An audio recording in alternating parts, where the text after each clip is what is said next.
지혜나 명철은 우리를 때로 꾸짖기도 하고 우리를 격려하기도 하고 우리를 귀찮게까지 하며 훈계할 때가 있습니다. 그래도 지혜를 가까이 해야 하는 이유는 무엇일까요? 저는 남가주 은혜로교회 이병현 목사이고 하루에 성경 한 장 읽고 5분 메시지 듣고 30분 기도합시다! 외치는 LA 벨리에서 외치는 자의 소리입니다. 오늘은 잠언 7장 4절부터 5절, 22절부터 23절까지 읽고 153 경건의 시간 시작하겠습니다. 지혜에게 너는 내 누이라 하며 명철에게 너는 내 친족이라 하라. 그리하면 이것이 너를 지켜서 음녀에게 말로 호리는 이방 여인에게 빠지지 않게 하리라. 젊은이가 곧 그를 따랐으니 소가 도수장으로 가는 것 같고 미련한 자가 벌을 받으려고 쇠사슬에 매이러 가는 것과 같도다. 필경은 화살이 그 간을 뚫게 되리라. 새가 빨리 그물로 들어가되 그의 생명을 잃어버릴 줄을 알지 못함과 같으니라. 아멘.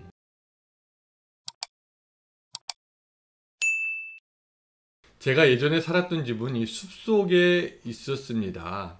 집에 개 한 마리와 고양이 몇 마리를 키웠는데요. 고양이도 집 주위에 이 쥐가 많아서 집 밖에서 쥐를 잡으라고 고양이를 밖에 풀어 키웠습니다. 그런데 이 숲속에 있는 집에서 고양이를 키우는 것이 쉽지가 않습니다. 밤이 되면 고양이보다 큰 야생동물이 와서 고양이와 싸우고 고양이의 먹이를 갈취하고 고양이를 심지어 죽이기도 했기 때문이죠. 야생에 있는 너구리나 여우는 강하고 빨라서 집에서 먹이 주고 키우는 고양이 하나 해치우는 것은 일도 아닙니다. 어쨌든 그렇게 고양이를 키우고 마당 한켠에는 개를 이렇게 줄로 이렇게 긴 줄로 매어서 그렇게 키웠습니다.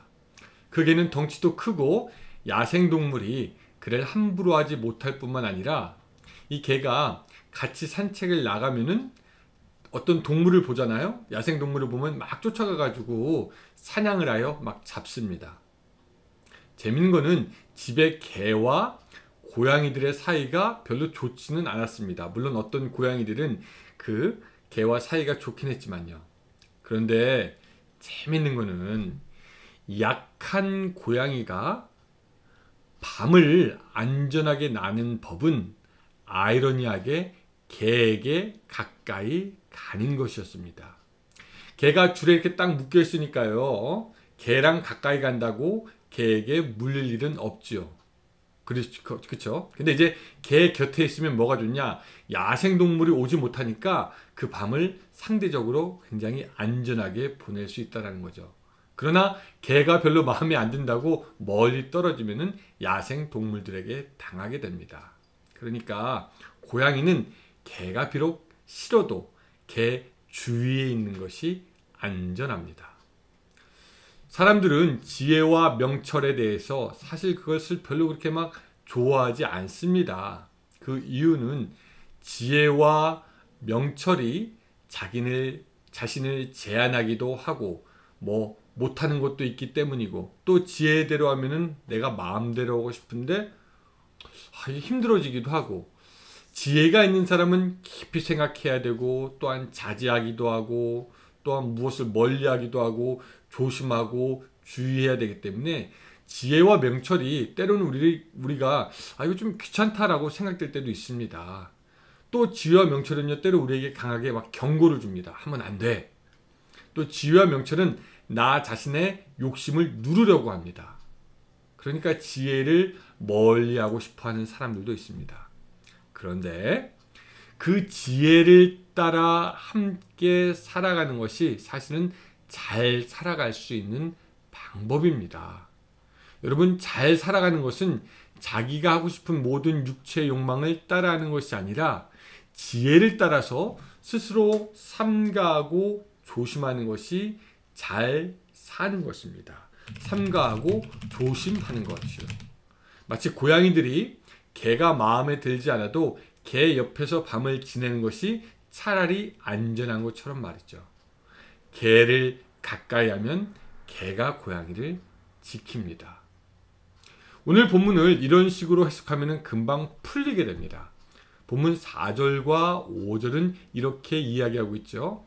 지혜에게 너는 내 누이라 하며 명철에게 너는 내 친족이라 하라. 그리하면 이것이 너를 지켜서 음녀에게 말로 호리는 이방 여인에게 빠지지 않게 하리라. 우리가 지혜의 말을 지키면 그 지혜가 우리를 지켜준다라는 것이죠. 곰곰이 생각해보면요, 이런 일들이 우리의 주위에는 많이 있습니다. 우리가 날마다 무슨 약 그렇게 막 챙겨 먹지요. 이게 귀찮을 때도 있고 번거로울 때도 있습니다. 그러나 그 약을 잘 먹을 때 그 약이 우리의 건강을 지켜주기도 하죠. 또 영적인 영역에서도 마찬가지입니다. 자, 주일.